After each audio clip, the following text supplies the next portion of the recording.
Who is haunting who? Hello? Is anybody there? Shelly calls out. She was fast asleep on the couch when she was awoken by a strange sound. Honey? She spoke loudly to herself, as she always did when alone in her cozy little home. I don't remember falling asleep. What day is it? I know I put a pot of tea on the stove and sat down to read a magazine, but it's dark now. I must have been more tired than I thought. She heard footsteps upstairs and the door was wide open. What the heck? I know I never left the door open. Someone's in my house, she whispered to herself in terror. Shelly ran to the kitchen. Where are my knives? She squealed in panic, opening drawer after drawer, knocking over the mug she didn't remember leaving there, watching it smash to the floor. Oh no, that intruder must have heard that loud noise, she whispered as she hid behind the door. It was so dark, but she could see the kitchen table and 2 chairs. Wait a minute. I don't have a kitchen table, Shelly thought to herself, gripped in panic. Where am I? She listened for the sound of footsteps again, but everything was dead quiet. Perhaps she had imagined the footsteps. She tiptoed quietly out from a hiding spot and peered around the door, carefully. What was going on? She thought. Am I having a nightmare? She slowly walked around the house. If she was dreaming, then it was her dream. So may as well explore and see what the heck is going on here. The kitchen looked the same, except for the extra table.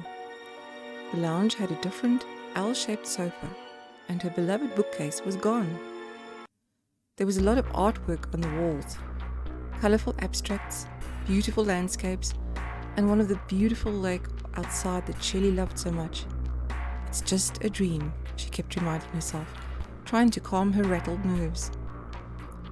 She carefully climbed the stairs. Her wooden handrails had been replaced by metal ones. How odd, she thought. I wonder if my bedroom has any changes. She wandered around looking for the light switch. It had been moved. She turned right and walked straight, as she knew it led to her bedroom. Ah, she thought, found it. How odd that in my dream the light switch is at the far end of the room. She switched on the light and saw the hugest window on one wall. Quite beautiful, she thought, as she realized the wonderful view it would have in the daylight of the lake outside, just like the painting she'd seen in the house. She noticed that in the corner was an opening with a spiral staircase. How intriguing. Wonder where this leads to, she mused as she followed it down. It led into a double garage where 2 cars were parked. Are these mine? No, can't be. Why would I have 2 cars? I live alone. Plus, I've never seen such strange-looking shaped cars. This is the 1970s, for heaven's sake. And why is my kettle on a cabinet in the garage? George, could you bring in the groceries while I run upstairs quickly? Patsy shouted to her husband just after they'd been to the shops, and she was desperate to get to the bathroom. It was dark outside already, as they had been stuck in traffic for over an hour. Sure, Pats, George shouted. Then I'll start supper along. Patsy, did you break a mug before we left? George quickly swept up the shattered mug into a packet and left the front door open as he took the packet outside to the dustbin. Patsy sprinted up the stairs, nearly tripping halfway up, making quite a noise. I'm okay, she shouted to George as she dashed into the bathroom. She'd been so thirsty in the car that she'd downed a litre of water while stuck in traffic, not realizing they'd been stuck there for quite so long. Ooh, relief, she muttered while peeing contentedly. Patsy and George got married 2 years ago, in 2010, and had bought this old house from a deceased estate auction after it had been empty and abandoned for years. They'd lovingly cleaned it up, painted, tiled, and moved in while renovating it. They closed off the main bedroom by removing the door, bricking it in and changing it into an art studio with an ensuite, above a brand new double garage with a spiral staircase connecting the 2 areas. The double garage had an area for the washing machine and dryer, with an interleading door into the kitchen. A dream of theirs, as they both loved art and fixing anything that was broken. It had been a slow, frustrating process, but they were fiercely proud of their accomplishment when it was finally done. Before they moved in, Patsy had donated most of the belongings of the house to a local charity, so that they could get a fresh start with all their own belongings.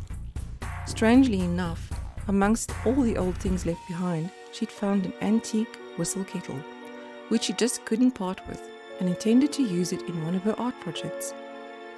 It stood on a cabinet in their garage. She removed it from the box she'd kept it in, intending to take it to the new art studio, but had been multitasking and forgot it in the garage. George shut the door behind him and was en route to the kitchen when he noticed a strange all-black light going up the stairs. Puzzled, he watched quietly and slowly followed it. When it reached the top of the stairs, it seemed to swirl and morph into a cloud-like figure of a woman. He gasped, but held his breath in awe, watching the strange occurrence take place in front of him. He could see she had jeans on and a pinky floral chiffon top, but he could see right through her somehow. She turned right, walking slowly, almost floating, and disappeared into the wall where the bedroom door had been bricked up. "Patsy," he whispered loudly. "Come quick, I think we have a ghost," he blurted excitedly as he told her what he'd seen. "But we've been living here for 2 years. Why now?" Patsy exclaimed, in just as much excitement. They both loved the thought of being able to communicate with a ghost one day, and couldn't believe this had happened in their very own house. "I do know that the previous owner was a lady by the name of Shelly Blake, who lived alone after inheriting this cottage in the 70s from her parents' estate. She was a teacher who apparently died unexpectedly from a gas leak from her stove one evening while trying to make tea. She literally went to sleep on the couch and never woke up." "Yes, I remember. Wait, I have the newspaper clipping the estate agent gave us," George exclaimed, as he dug through his briefcase where he kept all the paperwork to the house. "Here it is. Shelly Blake, 31, passed away unexpectedly due to stove gas leak in her home on Thursday the 29th of July, 1976. Her body was discovered when the school she taught at reported her missing the following day. She will be sadly missed by her students. May she rest in peace." "Oh, that's so sad, George. She had no surviving family. Nobody. Death is so final. Why do you think she's here now? Could it be the old kettle?" They both looked at each other, got up, headed for the garage. As they opened the door, they jumped back startled. It was her, standing in their garage, looking at her kettle. "Shelly?" Patsy nervously asked. "Why are you here?" Shelly froze, wondering who these strangers were and what they were doing in her dream, in her house. "Who are you and how do you know my name?" she blurted out. They didn't seem to be able to hear her. They could definitely see her though. Shelly tried to pick up the kettle, but her hand went right through it. "What's happening?" she shrieked and seemed to be enveloped in a myriad of colors flashing all around her. "She's disappeared," George shouted. "It looked like she was trying to say something to us. Perhaps she doesn't realize she's dead. Seems we can't hear her, but if she can see us, she can see the newspaper article." He fetched it and placed it next to the kettle in the garage.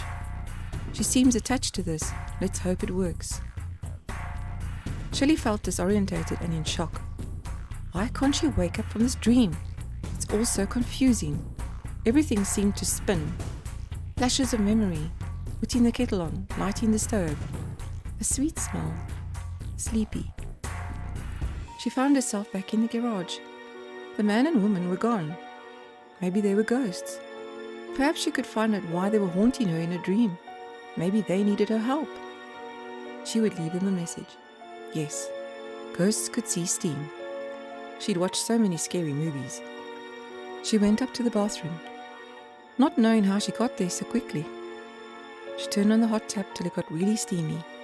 Then she wrote on the mirror, "Hello." If she could find a way to connect with him, she could get out of this dream. Shelly decided to take a nap. Maybe then she'd see this was all a nightmare. She lay on the couch and fell asleep instantly. but woke up standing in the garage by her kettle. "What is happening?" she murmured. Then she saw the newspaper clipping. It was about her. She leaned over and read it. Reread it. No. How can I be dead? I haven't even begun to live yet. Shouldn't there be a light if I'm dead? A gush of color swooped her up in the warmest feeling of love. Somehow she knew she was going to be okay. Patsy woke up early. She was feeling quite odd lately and was worried she'd been getting sick. She jumped in the shower and was about to brush her teeth when she noticed the writing on the mirror. "Hello," she wondered. She opened the bathroom cupboard and took out the pregnancy test, peed on it and waited a few minutes. She was pregnant. "Hello, Shelly," she said softly as she touched her stomach.